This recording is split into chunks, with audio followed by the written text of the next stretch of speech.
Hello students, विशेषतः जो jet के विद्यार्थी हैं, जेट के ICAR-BHU और अदर कॉम्पिटिशन एग्जाम्स के जो मेरे विद्यार्थी हैं, जिनके लिए मैं ये वीडियो बना रहा हूं। 11th का भी ये टॉपिक है। 11th का टॉपिक है परमाणु संरचना। मैंने प्रीवियस वीडियो के अंदर मैंने आप लोगों को मूलभूत कण और फिर उसके बाद परमाणु के मॉडल बताए थे और कहा था कि मैं इस वीडियो के अंदर आप लोगों को आज बोर कक्ष की त्रिज्या, वेग, ऊर्जा और हाइड्रोजन स्पेक्ट्रम के बारे में मैं आज आपको बता रहा हूं। जो एग्रीकल्चर के जो विद्यार्थी हैं उनकी कैलकुलेशन थोड़ी सी वीक होती है। अब यूं नहीं कि हर कोई ये सोच ले कि उनकी सबकी वीक होती है, लेकिन जनरली ये वो है। इसलिए आप लोगों को इसके लिए चिंतित होने की जरूरत नहीं है। बहुत आसान सी चीजें हैं जिनको आपको समझना है और कोई बहुत ज्यादा टिपिकल क्वेश्चंस भी नहीं आते, बहुत इजी है। मैं आपको बता रहा हूं, देखिए आप बात को समझ जाइए, बात को सुनिए। सबसे पहले अपन जो टॉपिक ले रहे हैं वो ले रहे हैं बोर कक्ष की त्रिज्या ज्ञात करना। तो नोट कर लीजिए, सबसे पहले हम बात करेंगे बोर कक्ष की त्रिज्या। बोर कक्ष की त्रिज्या ज्ञात करना। हम लोग सबसे पहले बोर कक्ष की त्रिज्या ज्ञात कर रहे हैं, ठीक है। तो बोर कक्ष की त्रिज्या अगर आपको ज्ञात करनी है तो मेरे बच्चों, बोर की प्रथम और द्वितीय परिकल्पना के द्वारा, बोर की प्रथम द्वितीय परिकल्पना के द्वारा जो त्रिज्या के लिए जो फॉर्मूला हमारे लिए आता है, मुझे उस पर नहीं जाना, मुझे कोई फॉर्मूला डिराइव नहीं करना है भैया। आपको तो विकल्प दिया जाएगा, तो हमें फॉर्मूला डिराइव नहीं करना है। अपन को ये फॉर्मूला डिराइव नहीं करना है कि सरकार R=n²h²/4π²mz²।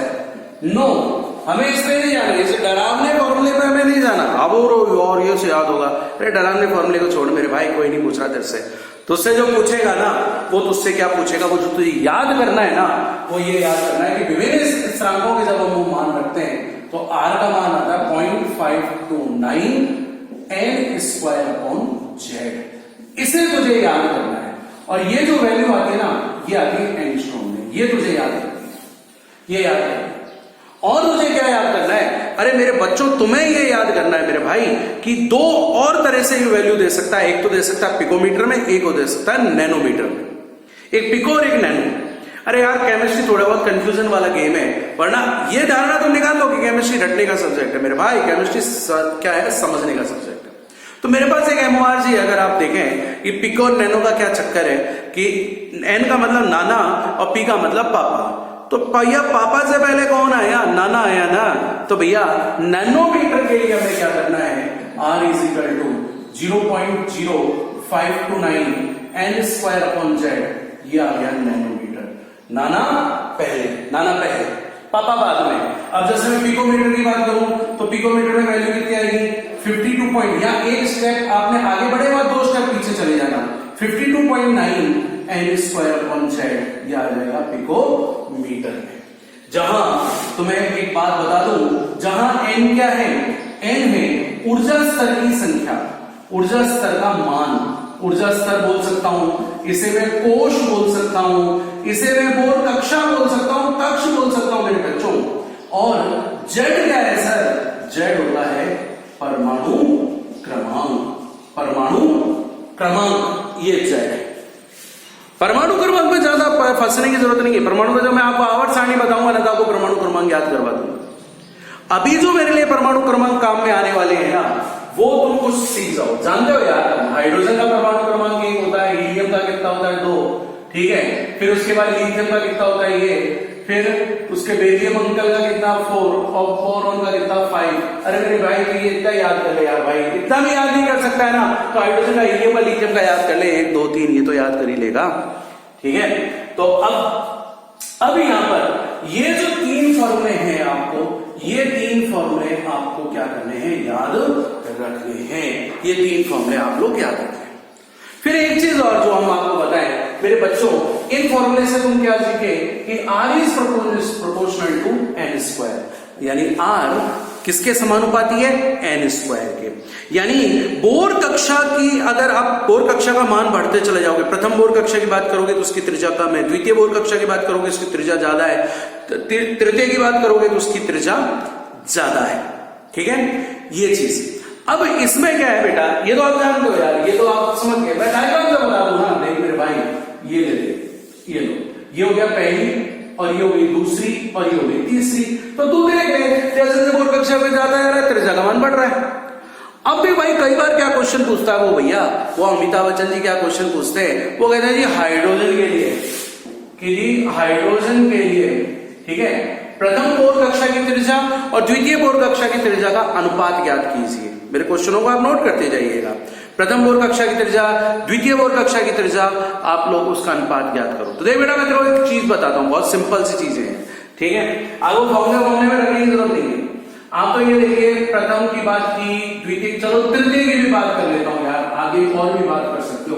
तो देख मेरे बेटा, तो इस तरह आर इज प्रोपोर्शनल टू क्या है, एन स्क्वायर, एन का मान तो एक रख, एक रखेगा, एक का स्क्वायर कितना आएगा, एक, फिर तू दो रख, दो का स्क्वायर कितना आएगा, चार, फिर तू तीन रख, तीन का स्क्वायर कितना आएगा, नौ, फिर तू आगे बढ़ता जा, इसी तरह चलता जाएगा। अब तुझसे क्वेश्चन क्या पूछा, प्रथम बोर कक्षा और द्वितीय बोर कक्षा की त्रिज्या का अनुपात याद करो, यानी तू कहां बताए दो भाया, पास आंसर आपको कहां, आपको 1:4, 1:4, समझ में आ गया, 1:4, ठीक, कोई दिक्कत तो नहीं है। आपसे पूछ लेंगे R1/R2 का मान कितना होगा, अरे भैया R1/R2 11, R1/R2, ये अंकल ऊपर है, ये 1 और ये 4, R1/R2 का मान 1/4। अरे तुझसे पूछे R1/R3 का मान कितना है मेरे भाई, तो R1/R3 का मान कितना हो जाएगा, तू ही बता, चल तू ही बता, 1/9। कहां दिक्कत आ रही है, बहुत ईजी है। ऐसे ही R जो है वो किसके इनवर्सली प्रोपोर्शनल टू होगा बेटा, R इनवर्सली प्रोपोर्शनल टू होगा Z, R inversely proportional to Z, यानी परमाणु क्रमांक अगर बढ़ता है तो बोर कक्षा की त्रिज्या का मान घटता है, व्युत्क्रमानुपाती, इनवर्सली, ये क्या होगी, ये हो गया आपका व्युत्क्रमानुपाती रिलेशन, ठीक है, बोलो, इनवर्सली प्रोपोर्शनल टू हो गया मेरे भाई। तो इस आधार पर मैं तुझे एक बात कहूं, यही से क्वेश्चन आएंगे भैया, इससे ज्यादा क्वेश्चन बाहर जाएगा भी नहीं मेरे भाई, ठीक है, जाएगा भी नहीं। पिछले साल का अगर आप देख लो तो जेट में लगभग सारे के सारे क्वेश्चन आए हुए हैं जो मैं पढ़ा रहा हूं आपको। अब आप देखिए, अगर मैं बात करूं हाइड्रोजन की त्रिज्या सबसे ज्यादा है, उससे कम त्रिज्या किसकी होगी, हीलियम आयन की, उससे कम त्रिज्या किसकी होगी, लिथियम आयन की, और उससे भी कम त्रिज्या किसकी होगी मेरे बच्चे, बोरॉन आयन की। बताओ भाई रीजन क्या है, रीजन ये है मेरे बेटा कि इसके लिए जेड का मान 1 है, इसके लिए 2 है, इसके लिए 3 है और इसके लिए 4 है। तो मेरे बेटे जैसे जैसे जेड बढ़ेगा वैसे वैसे आर क्या होगा, घटेगा। बोलो सर, यहां आपको कोई दिक्कत आ रही हो तो बता दीजिए, तुरंत इसका स्क्रीनशॉट ले लो या वीडियो को पॉज करके आप इसको नोट कर लो। अब मैं आपको नेक्स्ट चलता हूं, नेक्स्ट में बात करता हूं, और वो है हमारा वेग, कि बोर कक्षा में उपस्थित इलेक्ट्रॉन का वेग हम लोग कैसे ज्ञात करते हैं। तुरंत आप लीजिए, फिर आगे बढ़ते हैं।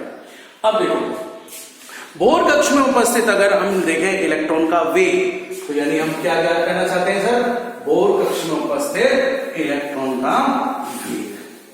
तो देखो भैया, बोर कक्ष में उपस्थित इलेक्ट्रॉन का वेग ज्ञात करने के लिए हमें एक फॉर्मूला याद करना है, और बेटा वो जो फॉर्मूला है बहुत इजी है, वेग ज्ञात करने का फॉर्मूला बहुत आसान है। देखिए, V is equal to 2.188 into 10⁸। देख भाई, तू यहां गलती करेगा क्योंकि ये विकल्पों की दुनिया है, और इस विकल्पों की दुनिया में तेरे को 4 ऑप्शन ऐसे दिए जाएंगे कि भाई मैं उसमें बात बताऊं कि हाइड्रोजन के लिए प्रथम बोर कक्षा में उपस्थित इलेक्ट्रॉन का वेग क्या होगा, ठीक है। तो पहले मैं इस फॉर्मूले को पूरा कर दूं, फिर तेरे को वो क्वेश्चन करके दिखाता हूं, ठीक है। तो यहां पर फॉर्मूला आएगा Z/N। यार यही पे कंफ्यूजन क्रिएट होता है। मैं तो एक चीज याद कर रखी, मैंने त्रिज्या के लिए याद कर रखा है n² n²/z। सोते बैठते उठते जागते बोला करो n²/z, राइट। तो इसके लिए क्या करना, उल्टा कर देना, Z अंकल ऊपर n नीचे, स्क्वायर नहीं भैया, Z/N, ये Z/N। Z तुम जानते हो परमाणु क्रमांक, N बोर कक्षा की त्रिज्या का मान, ठीक है। तो यार अब ये आता है सेंटीमीटर पर सेकंड। अब जो मेरे क्वेश्चन में पूछ रहा था ना तुमसे, मैं क्या कह रहा था, हाइड्रोजन परमाणु के लिए प्रथम बोर कक्षा में उपस्थित इलेक्ट्रॉन का वेग ज्ञात करो, यही तो बोला था मैंने आपको, ठीक है ना।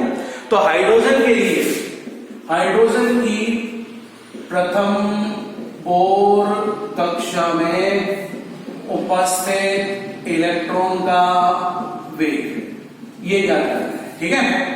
और आपको ऑप्शन हमारे 4 ऑप्शन जो दिए गए वो 4 ऑप्शन, क्योंकि यार ये तो विकल्पों की दुनिया है मेरे भाई, विकल्पों की तेरे पास दुनिया है। सेंटीमीटर पर सेकेंड 2.18 इंटू 10 की रेज 8 सेंटीमीटर पर सेकेंड, 2.18 इंटू 10 की रेज 10 सेंटीमीटर पर सेकेंड, 2.18 इंटू 10 की रेज -10 सेंटीमीटर पर सेकेंड।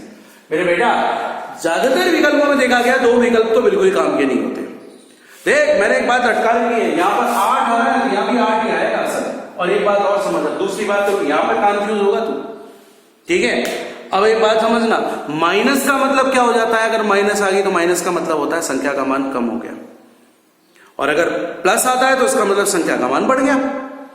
अब इलेक्ट्रॉन का वेग तो धीरे धीरे चलेगा क्या, वो धीरे धीरे धीरे धीरे, इलेक्ट्रॉन तो बहुत फास्ट मूव करेगा, तो यानी उसके लिए जो घात का मान जो आएगा वो घात का मान क्या आएगा, धनात्मक। यानी इसकी घात हमेशा क्या रहेगी सर, हमेशा इसकी घात आएगी धनात्मक। तो मेरा विकल्प कौन सा सही हो गया, ये सही हो गया।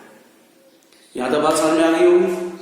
यहीं से हम लोग अगर बात करें, ज्यादातर यहीं पे इस तरह के क्वेश्चन हमारे लिए आते हैं, ठीक है। अब यहीं पर हम लोग एक बात और करेंगे कि बोर कक्षा की ऊर्जा ज्ञात करना। मेरे बच्चा ये बहुत इंपॉर्टेंट टॉपिक है, बोर कक्षा की ऊर्जा ज्ञात करना। तुरंत इसका स्क्रीनशॉट लीजिए या वीडियो पॉज करके इसको नोट कर लीजिए।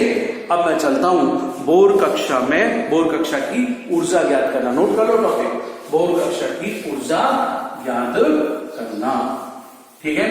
अब देखो बेटा, जो ऊर्जा होती है, जो ऊर्जा होती है ना, वो ऊर्जा 2 प्रकार की ऊर्जाओं का योग होती है। यानी बोर कक्षा की जो ऊर्जा है, कुल ऊर्जा, ये ऊर्जा है सर, बोर कक्षा की ऊर्जा है, बोर कक्षा की ऊर्जा है, बोर कक्षा की ऊर्जा भैया ये कितनी होगी, kinetic energy plus potential energy. अरे मतलब यार, ये तो है गतिज ऊर्जा और ये है तुम्हारी स्थितिज ऊर्जा। गतिज ऊर्जा और स्थितिज ऊर्जा का योग होती है कुल ऊर्जा, ठीक है। अब जो कुल गतिज ऊर्जा होती है ना, वो होती है हाफ mv², और जो पोटेंशियल एनर्जी होती है ना, यानी स्थितिज ऊर्जा, वो होती है सर Z²/R, वो भी माइनस Z²/R। यानी तुझे ये दोनों मान याद करने हैं कि गतिज ऊर्जा का मान ये रहा और स्थितिज ऊर्जा का मान ये रहा। इन दोनों को क्या करें सर, याद रखें, इन दोनों को याद रखना, ठीक है। एक चीज और तुम्हें याद है, बोर की प्रथम परिकल्पना से, बोर की प्रथम परिकल्पना जो मैंने पिछले वीडियो में बताया था, बोर की प्रथम परिकल्पना से आपको यह चीज मिली थी क्या, mv² = Z²/R, ये था। यानी mv² की वैल्यू किसके बराबर आएगी, Z² के। तो मेरे बच्चे इसी चीज को मैं ऐसे भी लिख सकता हूं, हाफ Z² की जगह मैं लिखूं 1/2 Z²/R माइनस Z²/R। बोलो याद हो जाएगा क्या, ये तो शायद उम्मीद है ये तो याद हो जाएगा। अब एक बात बता मेरे भाई, तो है ना, 1 में से आधा निकाल देगा तो कितना बचेगा तेरे पास, आधा बचेगा ना। तो कुल ऊर्जा का जो मान आएगा ना, वो आएगा -12 Z²/R। इसको भी तुझे क्या करना है, याद करना है। यानी कुल ऊर्जा क्या होती है, -12 Z²/R, ठीक है। ये तो माइनस, यानी -12 तो ये हो गई, और अगर तू हाफ हटा देगा ना तो -Z²/R होगी स्थितिज ऊर्जा, और अगर तूने माइनस साइन हटा दिया, -Z²/R बोल दी, तो वो तेरी क्या हो जाएगी, वो तुम लोगों के लिए हम क्या निकाल लेंगे, काइनेटिक ऊर्जा। बेटा इन 3 ऊर्जाओं के मान से, ये 3 जो फॉर्मूले हैं ना, इनसे हमसे रिलेशन पूछ लेता है। तो देख रिलेशन बहुत इजी है यार, कुल ऊर्जा और गतिज ऊर्जा में क्या संबंध आएगा, देखना जरा, इन दोनों को देख के बताना, कुल ऊर्जा और गतिज ऊर्जा में क्या संबंध आएगा, देख कर बताओ ना दोनों, क्या आएगा, कुल ऊर्जा किसके बराबर आ जाएगी, गतिज ऊर्जा के बराबर है, लेकिन इस चिन्ह में कैसी आ रही है, ऋणात्मक। चेक करो ना, देखो ना, ये भी -12 Z², ये भी -12 Z², अंतर कहां आ रहा है, ऋणात्मक चिन्ह कहां आ रहा है ना। तो कुल ऊर्जा गतिज ऊर्जा के बराबर होती है, लेकिन उसका मान क्या होता है, ऋणात्मक होता है। क्लियर। ऐसे ही कुल ऊर्जा और स्थितिज ऊर्जा में क्या फर्क पड़ेगा, देखना भैया, दोनों में चलना, क्या अंतर पड़ेगा। तो इस Z²/R के मान को इधर रख देगा तो तेरे पास क्या आ जाएगा भैया, Z²/R का मान इधर रखेगा, तो इसको मैं स्थितिज ऊर्जा के बराबर लिख सकता हूं कि नहीं लिख सकता हूं, तो तुम ही बताओ ना सर, तो क्या होगी कि जो स्थितिज ऊर्जा होती है, ऋणात्मक चिन्ह तो रहेगा ही रहेगा, यानी स्थितिज ऊर्जा क्या हो गई, स्थितिज ऊर्जा यानी कुल ऊर्जा के मान के आधी होती है। और चिन्ह में कैसा होता है सर, ऋणात्मक चिन्ह का फर्क आता है। तो मेरे भाइयों ये दो फॉर्मूले भी तुम्हें याद होने चाहिए कि कुल ऊर्जा गतिज ऊर्जा के मान के बराबर होती है, लेकिन चिन्ह कैसा होता है, ऋणात्मक। कुल ऊर्जा स्थितिज ऊर्जा के मान की आधी होती है, लेकिन चिन्ह उसका क्या होता है, ऋणात्मक। क्लियर है ना, यहां तक याद हो जाएगा ना आपको यहां तक। अब इसके लिए कुछ और फॉर्मूले याद करने हैं दोस्तों, 3 तरह के फॉर्मूले याद कराऊंगा जो आपके कंपटीशन लाइन में आते हैं, इससे बाहर आ ही नहीं सकता मेरे भाई। देख तू, एक तो ये फॉर्मूला याद करना, माइनस आर एच इंटू, अब देख इसको कैसे याद करेगा, ऊर्जा त्रिज्या का क्या याद किया तूने, एन स्क्वायर अपॉन जेड, फिर तूने क्या किया उसको वेग के लिए क्या किया, उल्टा जेड अपॉन एन। अब दोनों में स्क्वायर लगा दे तो क्या बोलेगा, Z square upon N square, क्या देगा, ठीक है।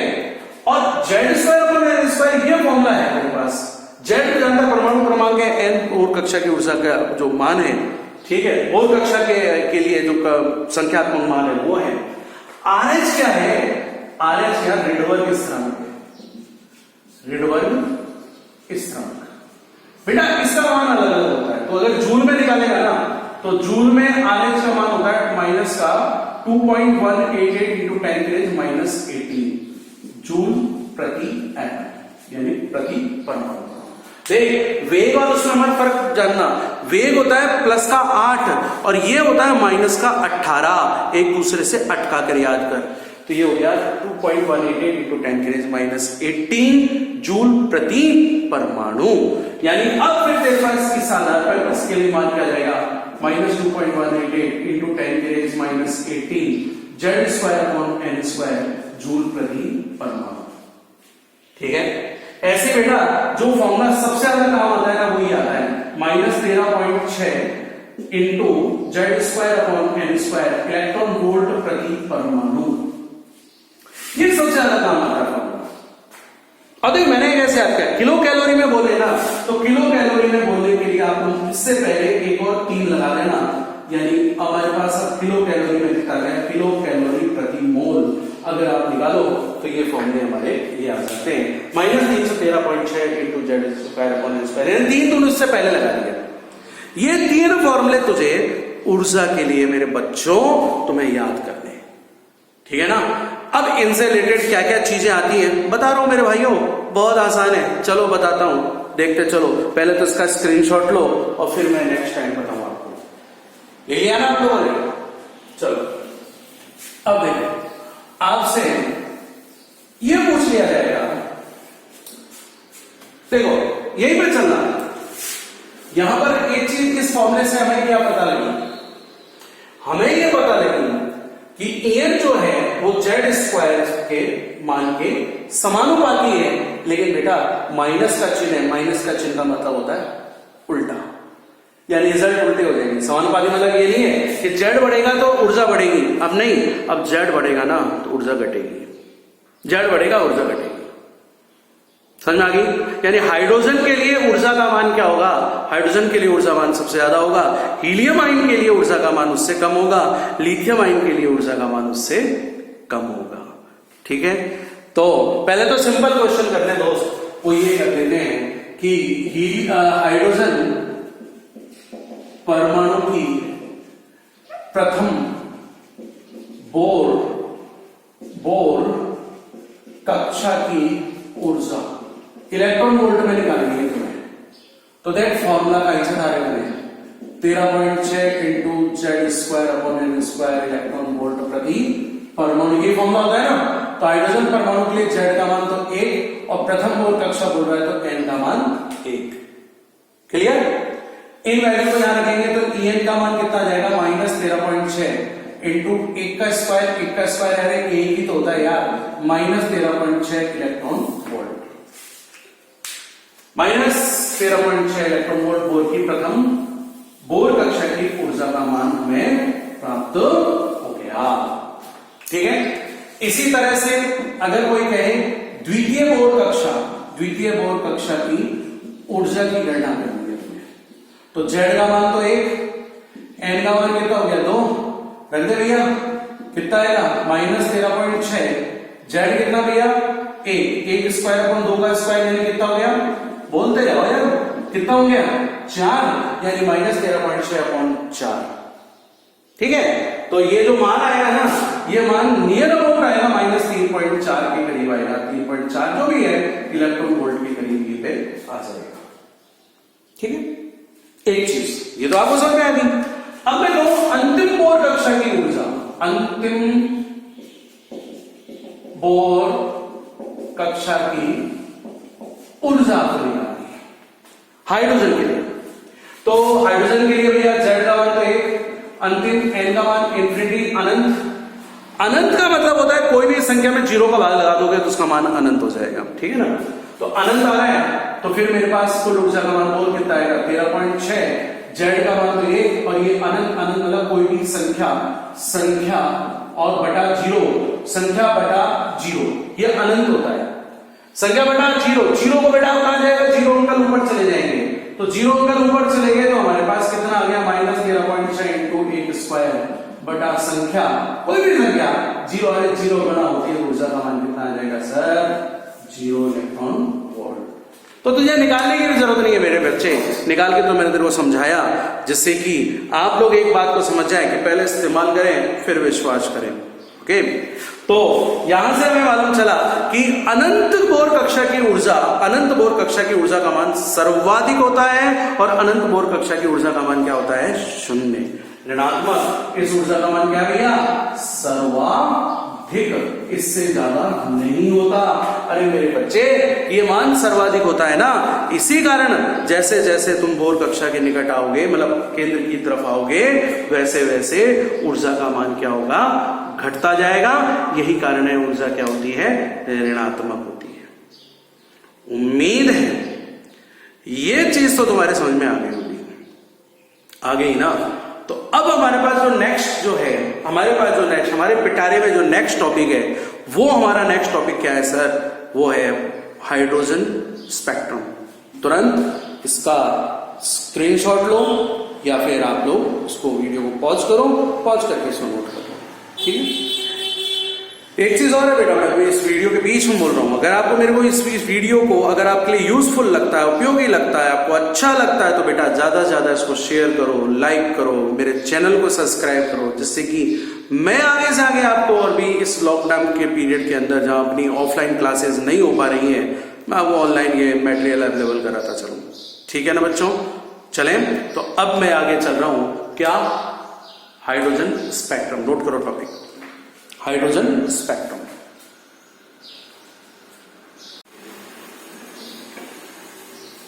अब देखो भैया,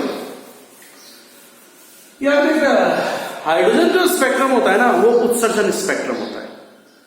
हाइड्रोजन स्पेक्ट्रम उत्सर्जन स्पेक्ट्रम है। ठीक है, और उत्सर्जन स्पेक्ट्रम है, तो इस स्पेक्ट्रम को हम लोग बनाते कैसे वो देखना था। ये मेरा नाभिक है, ठीक है, और इस तरह से मैं इसको बना रहा हूं। लोगों के पास तरीके अलग अलग है, मैं इसको ऐसे बनाता हूं क्योंकि मेरे पास यहाँ पे ये जगह ज्यादा नहीं घेरेगी। ये प्रथम बोर कक्षा है, ये द्वितीय बोर कक्षा है, ये तृतीय है, ये चतुर्थ है, ये पंचम है, और ये हमारी हो गई छठी ऊर्जा स्तर। नजर आ रहा होगा आपको शायद, है ना। और ये हो गया हमारा अनंत। अनंत मतलब आप कल्पना ही कर सकते हो, बाकी तो आपको कहां से क्या मिलेगा, कुछ नहीं। फिर मैं यहां सारणी बना देता हूं, या तो स्पेक्ट्रमी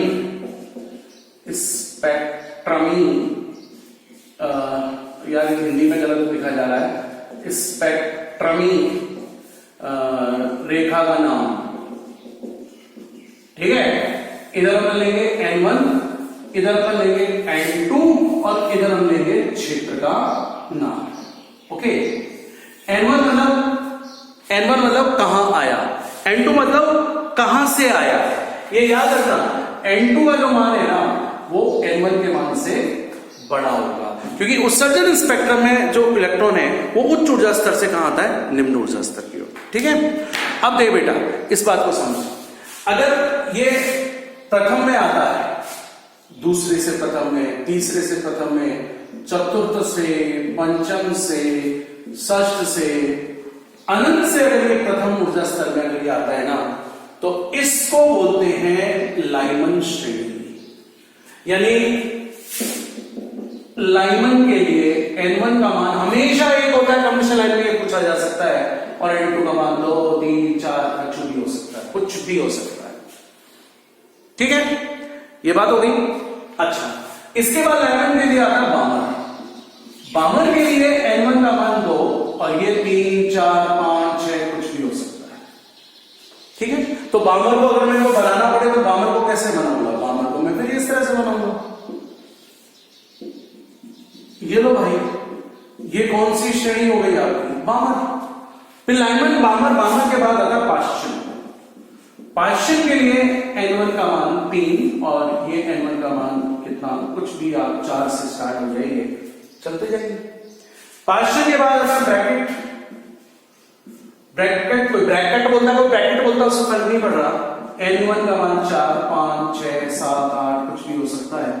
और वैसे लाइमन, बामर, पाश्चन, ब्रैकेट, फंड, उसके बाद आता है कोई फंड बोलता है, कोई फुंड बोलता है।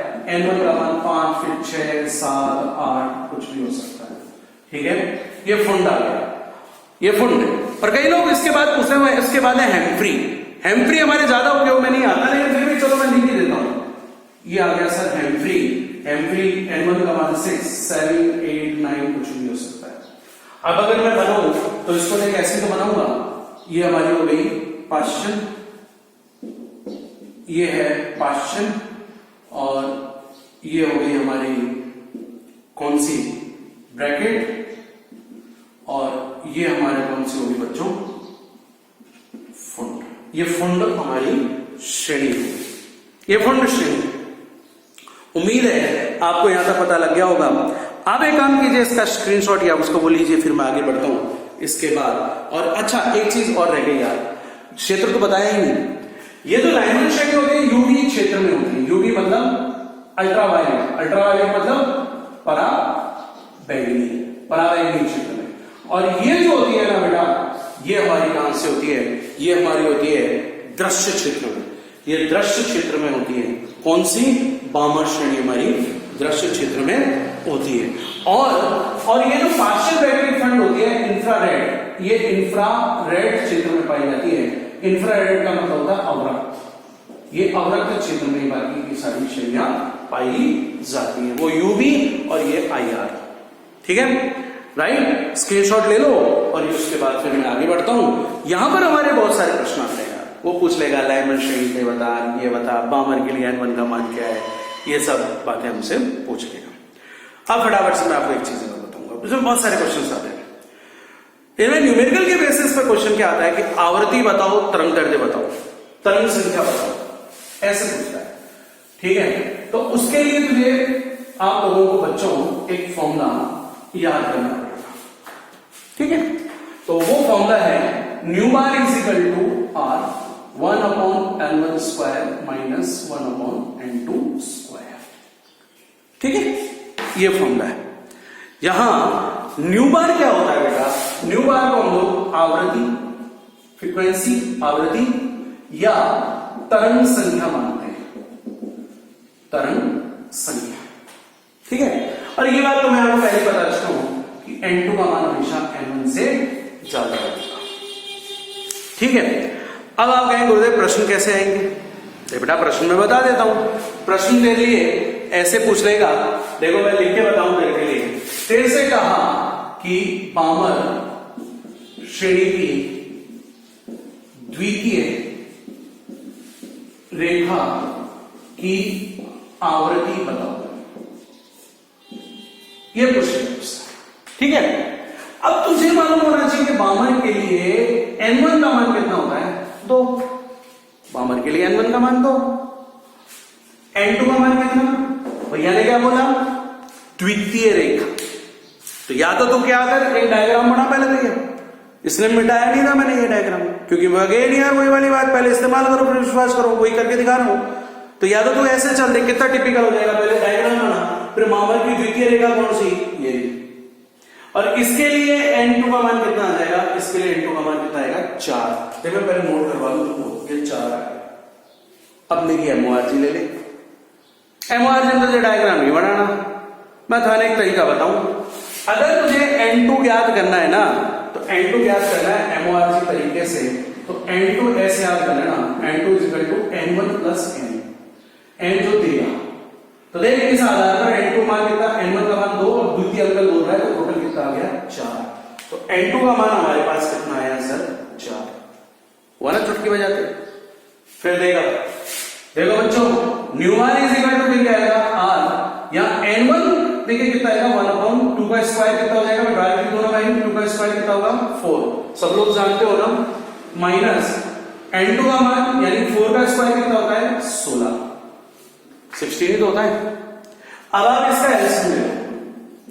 अब देखो एलसीएम निकालने का भी एक छोटा सा तरीका बताओ, वैसे कोई दिक्कत नहीं, आप कहोगे सर 16 आ गया ना, फटाफट काय को नाटक कर रहे हो 16 आ गया, लेकिन मैं तुझे एक अच्छा तरीका बताता हूं एलसीएम का। दोनों संख्याओं को ऐसे देखो, ठीक है। अब इसके पास 4 है, इसके पास 4 है क्या नहीं है, इसके पास अंदर के पास 16 नहीं है, इसके पास 16 है क्या नहीं है 4 नहीं है। तो बता अब कितना आ गया, अब आ गया R कितना गया 12/4 इंटू 16, अरे यार 4 दिया 12, यानी हमारे पास आया 3R/16, 3R/16। R क्या है, R कांस्टेंट है यार, और R का मान डिपेंड करता है वो बंदा क्या देगा, वो R का मान वैसे देता नहीं है, सीधा R रखता है, क्यों टिपिकल हो जाती है। R का जो प्राइमरी मान है ना वो 109, लिख लो नोट कर लो, क्या मैं लिख देता हूं ना, R की वैल्यू होती है 109,678 सेंटीमीटर स्क्वायर, सेंटीमीटर इनवर्स।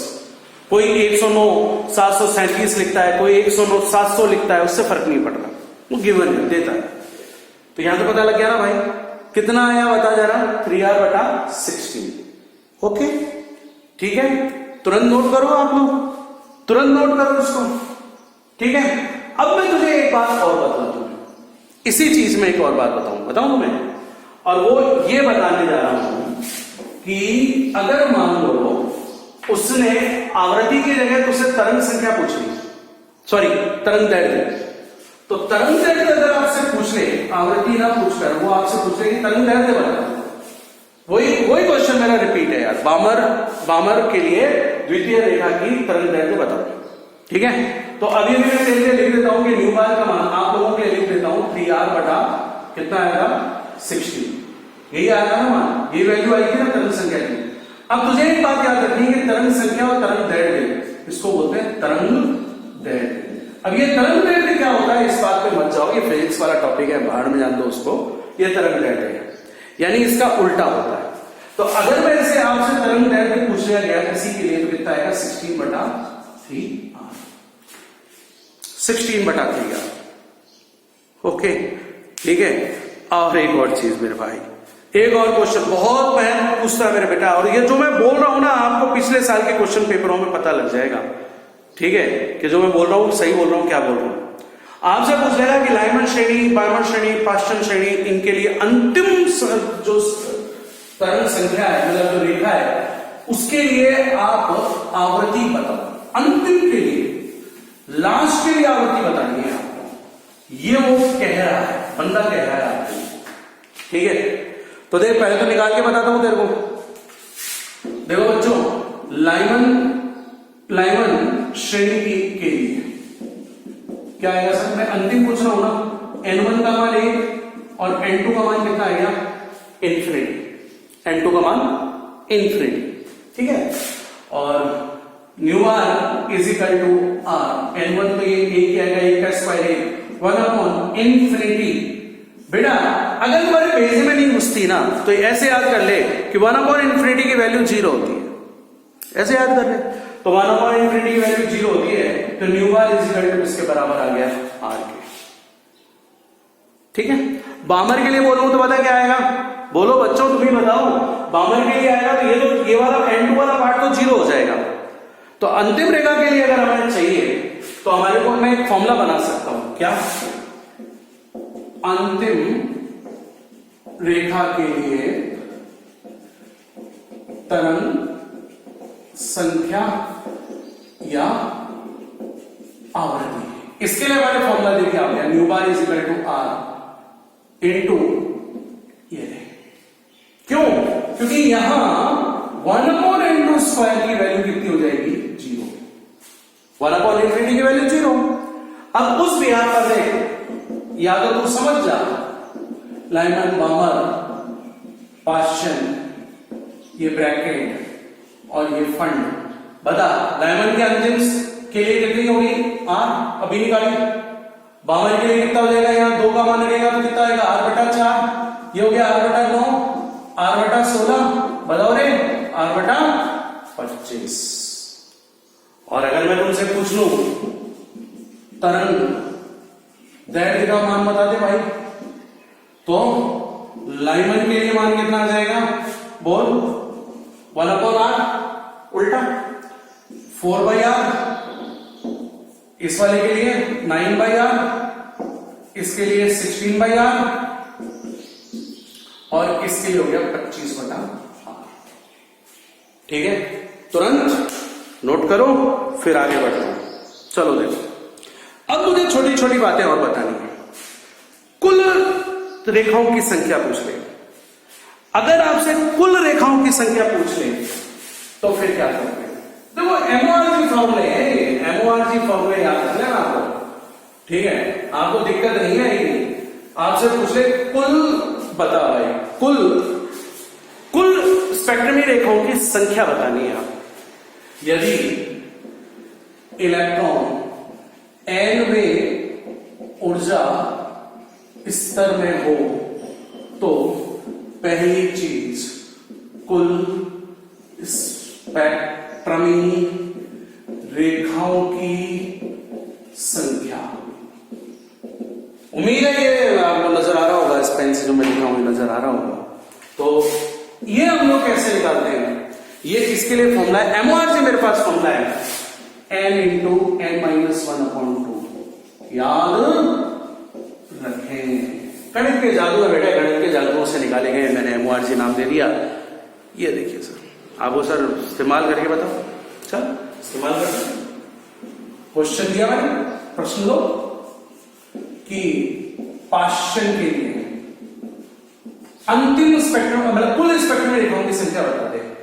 तो पाश्चन के लिए आपको निकालना है, ठीक है, पाश्चन के लिए हमें निकालना है।